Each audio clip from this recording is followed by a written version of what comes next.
Hey, what's going on, guys? So good to be with you guys tonight. We're going to talk a little bit about Bitcoin. I hope everything's going good. Market's going up. Trades have been pretty good for the last 48, 72 hours, depending on what position you're in. Obviously, we kind of stop-lossed a lot of altcoin calls before they kind of took a big bump up, so that was a bummer for some people, but I haven't been paying much attention to the altcoin markets as of late just because there's so many opportunities right now in leverage trading Bitcoin. Pretty excited about that. Obviously, as you guys know, Bitcoin maximalist, and I try to stick to the BitMEX as a most. This is going to be a pretty short video. I'm not going to be here this weekend. I'm taking my kids over to Six Flags. That's pretty exciting. I'm looking forward to that. Going to ride some roller coasters and probably, I don't know. I've never been to Six Flags, so I don't know. Never been to Six Flags, so pretty excited about that. I've been to like some smaller, little like Adventureland amusement parks. The only thing I'm worried about is like losing my hat or my glasses on the ride. I assume that I should probably like take them off. I don't want my shit to get stolen. So I don't know. It's going to be like a interesting type battle type. I don't know, anything. So I got a couple things to look at. Obviously, we're going to look at Bitcoin real quick. It's going to be a short video, like I said. And then I want to show you guys a pretty cool tool that I've talked about before, but I want to bring back. Just because of all the enthusiasm that I'm seeing in the Discord for people, getting back into BitMEX and leverage trading, whether on my proselytization or whether of their own accord, that's completely up to them. But we're going to take a look at this pretty sweet anti-liquidation tool. It's a nice calculator to help you make sure that you're entering a good position and that you're not getting liquidated, because that's not fun for anybody. So without further ado, let's hop over to the charts real quick. I kind of want to make this quick and get out of here. I'm going to go on Twitch and stream some, I don't know what game I'm going to play yet, guys, but I'll be available if you want to chat in my Twitch stream, twitch.tv/jwisefree. So let's hop over to the charts. All right, so things, if we take a look at the 12-hour chart, things not looking too bad. Let's take a look here and see. Obviously, what I think is most interesting right now and most germane to the conversation is that we're coming up on the pivot point. Obviously, very crucial area. I'm long to the pivot point to R1, so that is something that I'm looking forward to seeing. Taking a look at our Fisher Transform indicator, which is our smoother, which has the super smoother and the fishing, or the super smoother and the roofing filter built into the oscillator, shows us that we are not seeing a downtick in the trend yet, that we're not seeing a reversal. And for those of you who have been watching the channel and are familiar with what I do, you know that I am very keen on the Fisher indicator. If you're not familiar with John Ehlers and the design strategy behind his super smoother or his roofing filter or alias noising and how to eliminate noise from the signals of any oscillator, whether you're talking the MACD or the stochastic or the RSI, you really need to look into John Ehlers. You can just do a YouTube search for John Ehlers and his videos, and the information will really put you back on your axis and make you think about trading in an entirely different way. I'm also experimenting with his CGI indicator. This particular one's by Lazy Bear. Shout out to Lazy Bear. I love your indicators, man. I looked for some different ones. I even opened up the Pine editor myself, but I couldn't code one that's better than this. So the way that this indicator works is we're kind of, it's based around a zero line rather than sharp reversals. And obviously above the zero line we're bullish, below the zero line we're bearish, and then it also gives you indications for reversals based on the ribbon crossover and then the tick of the color. I have only been experimenting with it for about a week now. I'm not trading off of it, but I am using it to cross-reference data. I haven't built a strategy to backtest it actually, or any type of strategy for entering on it, but I'm using it more for confirmation right now. Again, I'm not using it to actively trade right now because I don't actively trade with any indicators or strategies that I'm not personally familiar with, but I'm looking into it is all I'm saying. So if you guys want to check it out, it is the CGI Ehlers indicator on TradingView. The script is public. All right, so taking a look at directional movement index on the 12-hour chart, this is pretty positive. The trend of the negative trend obviously is weakening because it's got all that negative the dominant downtrend that's calculated into this ADX and DMI.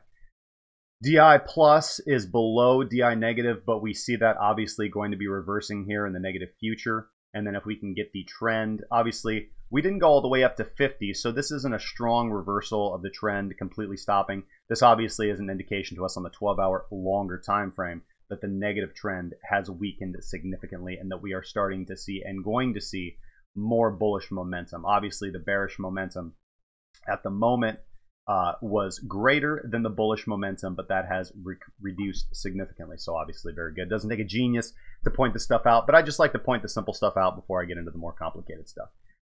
We see that shorts are still overpowering longs by about 10,000. That's on Bitfinex. On BitMEX, it's actually different. On BitMEX, there are actually more. Yeah, on BitMEX, there are actually more longs than shorts. 54% long on BitMEX as opposed to about 46% short. On Bitfinex, it's different. The shorts are still overpowering the longs. And I can't find a good overlay for shorts versus longs on BitMEX. So if somebody has that and wants to throw that out to me, that would be great. Your hat? Yeah, hat off or backwards for sure. Is that a little better? If I take my hat off, I'm going to scare you. Sorry, I don't look at the chat super often. But I appreciate that. I don't even know how to pronounce that, bro. Human Mimi. That's what I'm going to say. Human Mimi. If I'm wrong, correct me. I apologize. So we'll flip the cat backwards. Not super professional, but it is what it is. All right, so let's take a look here. What was I? Where was I? All right, so Fisher is not giving us a reversal to the downtrend, meaning we're not entering a downtrend yet. DI positive is rising. The ADX is lowering, but I'm expecting a reversal in that. And on BitMEX, which is the highest volume exchange, longs are overpowering shorts. Take a look at the bid-ask sum, and we see that bids are higher than asks, which is also positive and quite bullish. So I'd like to see bids rise more, asks decrease more, but right now this is a good positive ratio. It's not a bad market. All right, so taking a look at TD sequential, you can see, and I talked about this in my last video, because as you can see here, it looks like we have a color flip here because we're on a buy setup, a 6 to the downside, and then we color flip to the 1. And I don't agree with that. Oh, you mind meme. I meant on roller coasters. Yeah, for sure, man. Yeah, I'm going to have to take that off. Yeah, all right. Well, then it's all the same to you. I'm going to keep it on forward because it's much more comfortable. Yeah, I think I'm going to take, I think I got a glasses case, but it's not like solid. It's kind of like soft, and I got to take my glasses off and put them on. It's just going to be a hassle every single ride because I am down to ride. We're spending the whole weekend there, and I want to hit it hard, man. Hard. So, all right, so I was talking about this TD sequential color flip and why I'm not super, why I don't agree with the way that it's plotted. Because you see we're having a buy setup, and then we have a color flip. But if we look at the price, that the color flip, for those of you who aren't familiar with TD sequential, the indicator we typically use at Kraken Crypto, the reason that this is a green 1 and not a red 7 is because this bar, this candle closed higher than the close for prior, and that close is right here. That's at 6,400, and this candle closed at 6,428. So you're talking a $28 difference in Bitcoin, the most volatile asset on the market. So I mean that's ridiculous. This should have been you can interpret this as a red 7, which makes this a red 8. Okay, and then this is obviously a green 1 because it closed higher than 1, 2, 3, 4 candles, and we look at the difference in that price. That's 63.63 to 63.71. $8. That's an $8 difference. So this is not a red 1. This is a red 9. Or that's the way I'm interpreting it. Why? Because we reversed from there. We reversed on the red 9. We have the X here, which indicates that we have a stopped out count. The buy count was stopped out because we were in a sell countdown, and then we entered into a buy countdown. Well, we would have if we would have had this completed 9 count, which I am. I'm interpreting this as a completed 9 countdown. What that means practically, if I maximize this, it's a little bigger. Make sure that that doesn't mess with. Okay, cool. So what that means to me is that we are looking for a retracement to our TDST support. And right now, let's see here. Here's our TDST risk line. Well, we didn't have a completed count. So this is our last completed 9 count. So we're looking for a return to about this high right here. which is indicated by this red line. So about 71.43, which is what TD sequential tells us that we'd be going to. And that's very convenient if you look at, as I talked about in my last video, this descending triangle that we're in. So the descending triangle is the pattern that we're trading in. You know, and just, I mean, look, it doesn't take a genius. Bottom, top, bottom, top, bottom. Where are we going? We're going to the top. All right. May not directly. We might have a reversal from here, but eventually we're going to come up and test this unless we break down out of the trend line. That's the way trend lines work. So looking at Fibonacci retracement, which will allow us to razor in a little bit sharper on exactly where we want to be with our trade. If we cross the pivot point, we're long. If this was our entire movement from the top of 1 down to the bottom, this recent market move, so 0 to 1, we had a 0.236 retracement. Now we've gone up to the 0.382 retracement. Obviously, we're looking for a total target of 382. Now, we are coming up upon our ATR trailing stop, which is the average true range plotted on the chart the way that I have it divided by 2.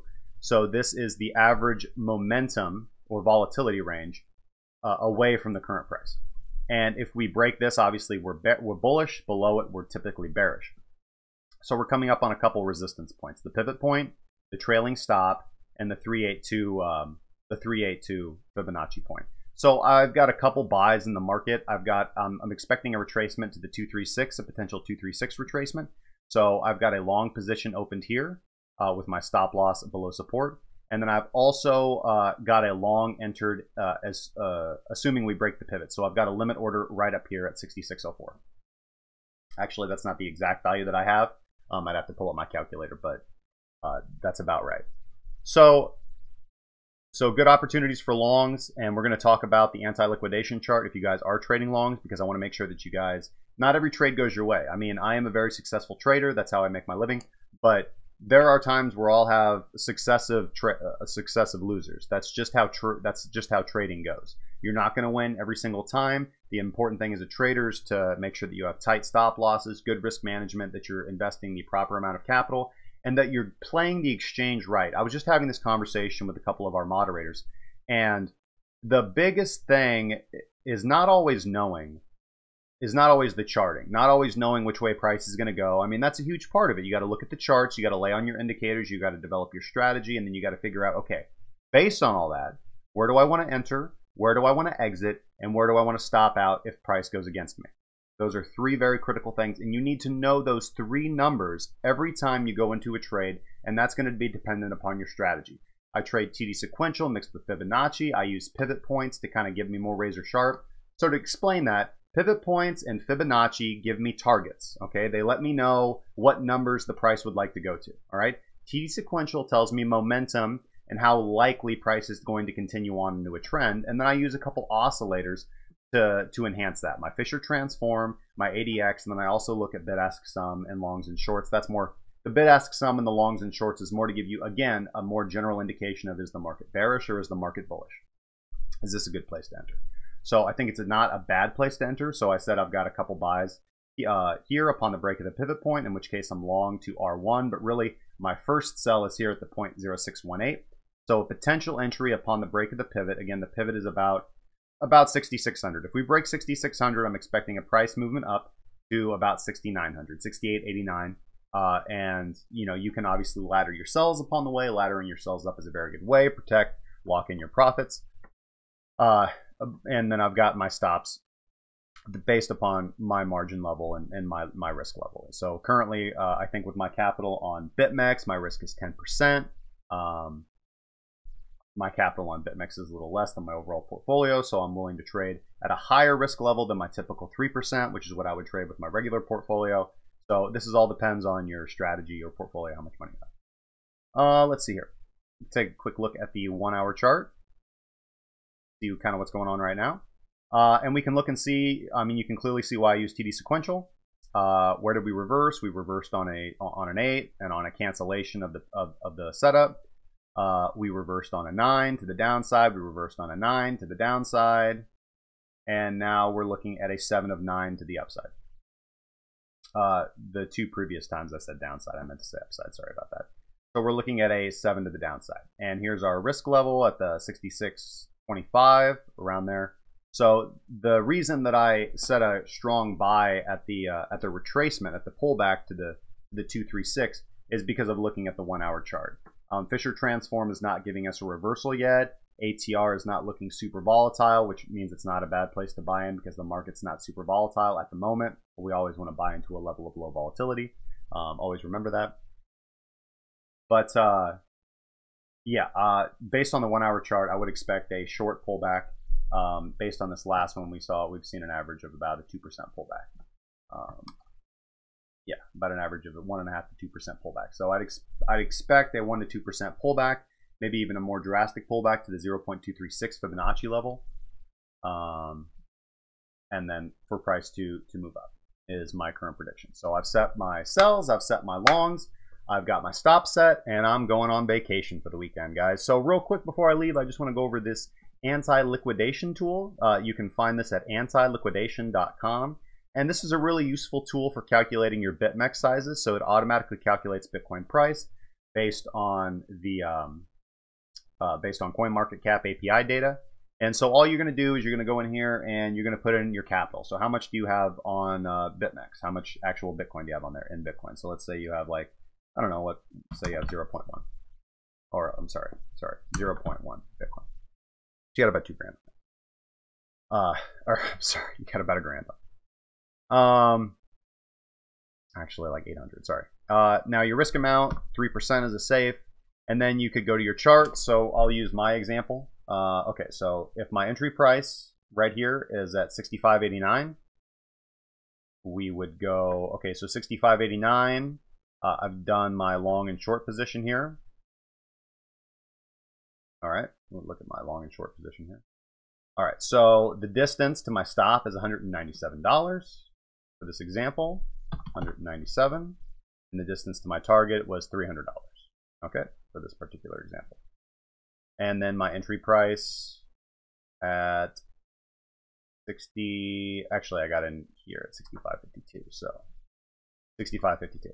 All right, so this is going to let you know your position size. This is what you're actually, this is, for example, is what you would actually enter into. Ooh, sweet, I got a follower on Twitch. Thank you so much. We have, this is what you would enter into quantity in BitMEX. This is how many contracts you would purchase. You would purchase 664 contracts. Your risk amount lets you know how much you would lose if your stop gets hit. This is how much you're actually risking Bitcoin. This is the margin you would want to select. You always want to select a margin that is slightly lower than this so that you don't get liquidated. So you would actually, you could actually choose a 3% margin for this. Or sorry, this is your leverage that you would want to choose. You want to choose a slightly smaller leverage than this. So in this case, you'd want to choose 25x leverage. And then it'll give you your stop if you're going long, your stop if you're going short, your percentage distance to target, and then your target and your short target. So to apply this to BitMEX, the way that you would input this data is you would make sure you do a limit buy, not a market buy, because then you're going to pay 0.075%. Instead of getting, if you do a limit order, BitMEX actually gives you a 0.025% rebate on your limit order. So you always want to be making money and not losing money. Market orders are for suckers. So don't market buy on BitMEX. It is pretty outrageously expensive. So set a limit order for your entry price.